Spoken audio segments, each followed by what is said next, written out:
Atmosphere. Hi, hello, my name is Emily Victoria, and welcome to my channel where I have no idea what I'm doing ever. Today is a little different. I have a new background setup thing. I thought I'd switch it up a little bit because it's a new kind of video. This time around I'm doing I wouldn't say a book review because I don't think I'm qualified to review books. And it's really not a review, it's just me talking about how much I love this book that I really like, and I'm just trying to talk you into reading it. So in the past year or so I've read a lot of self-help books because it's just been that kind of year for me. And as you saw from today's title and the book behind me, I am talking about the book titled Subtle Art of Not Giving a Fuck by Mark Manson. Where do I even begin with this book? It is probably the best self-help book I've ever read. It's real, it's raw, it tells you like it is. Mark Manson doesn't give a fuck about hurting your feelings, damaging your ego. You're gonna learn all about taking responsibility for your life. Your thinking is going to be rewired by what he says. At least mine was. Part of the reason I love this book is because, as the subtitle of the book says, it is the counterintuitive guide to living a good life. If you read as many self-improvement books as I do, you'll know that a lot of them preach staying positive at all times, kind of letting things in the universe happen to you and just accepting it because good things will come to you no matter what. And while I do agree that you should be positive and think positively, find the good in every situation, I also believe that you need to let yourself feel emotions and not completely accept every situation that happens to you. I believe that you should feel your negative emotions and act on them and figure out a positive and find a good solution to your problems instead of just letting them happen. So I wrote down about 2 pages of notes from this book because yes, I am that nerd that takes notes when I read self-help books. 2 of my favorite quotes talk about how searching for positive experiences can actually be detrimental to your mental health and how you cope with situations that happen to you. Drink every time I say situations. It really confronts how accepting negative emotions and moving forward with life can be much better for you instead of just sitting around feeling sorry for yourself. The desire for more positive experience is itself a negative experience, and paradoxically, the acceptance of one's negative experience is itself a positive experience. And then also, everything worthwhile in life is won through surmounting the associated negative experience. He also has 3 very good points that I have personally taken to heart. These are the ways he's explained as to how to go about not giving a fuck. Subtlety 1. Not giving a fuck does not mean being indifferent. It means being comfortable with being different. Subtlety 2.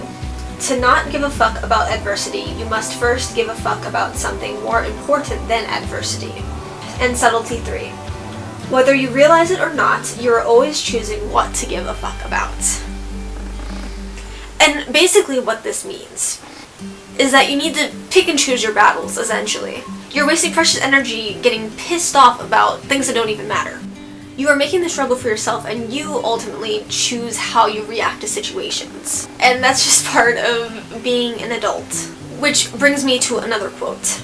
And it's something that reminds me of quite a few of my friends, and not just friends, it's also family members, co-workers, just people I've met through life. And it goes something like this. People may perceive themselves to be lonely. They tend to come up with a way to blame others. Everyone else is mean, or no one is cool or smart enough to understand them.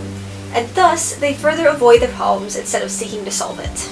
He also brings up a point that really resonated with me because it's something that I've begun to realize over the past few years myself, which is, what pain do you want in life? What are you willing to struggle for? It's something that, for me personally, has been something I've thought about my jobs. I'm a strong believer that yes, you should stick it out and work hard and do what you need to survive, but I also believe that you shouldn't stay in a job where every day you feel miserable and it's a toxic environment for you. You are never happy in it. That's something that's really important to me personally. There's no point to me personally to stay in a environment where you do not feel your best if you have the option to improve yourself in another place and be happy and focus on something that you really love. Which is why I'm taking this risk with having YouTube as a hobby, something fun that I do, and working on my creative projects. I'm currently doing a webcomic with my sibling, or I'm working on it at least. We haven't gotten the whole thing out yet. I'm writing. I'm doing all these things that I'm really passionate about because I do believe that if I spend my energy and time and hard work on it, that I will have it flourish into something much more than just a hobby. In my last job that I ended up quitting, I was getting bullied by supervisors and coworkers, and in the end I was just really depressed in that job and I ended up quitting. I talked about this slightly before in an older video, but we're not going to go into that right now. Going back to the topic of staying positive all the time, Mark once again says something that is very much against what I've read in other self-help books. When we force ourselves to stay positive at all times, we deny the existence of our lives' problems. And when we deny our problems, we rob ourselves of the chance to solve them and generate happiness. Problems add a sense of meaning and importance to our life. Thus, to duck our problems is to lead a meaningless, even if supposedly pleasant, existence. He also quotes Freud, which goes along perfectly with that quote.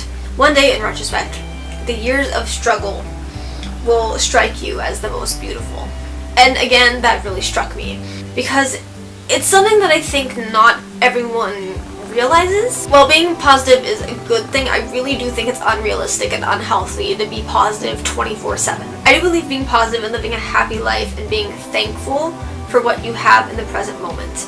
But I also believe that realizing your struggles, acknowledging them, and finding a good solution to fix them and move past them is just a healthier, more realistic way of going through life. You cannot improve as a person if you cannot pick out and choose your own faults, what you personally are doing in the situation that you're in. And I do believe that improving and learning every day is the best possible way to be happy. You can always be learning, you can always be improving some aspect of your life. And finally, last but certainly not least, this is the last quote I wrote down in my notebook. That's simple reality.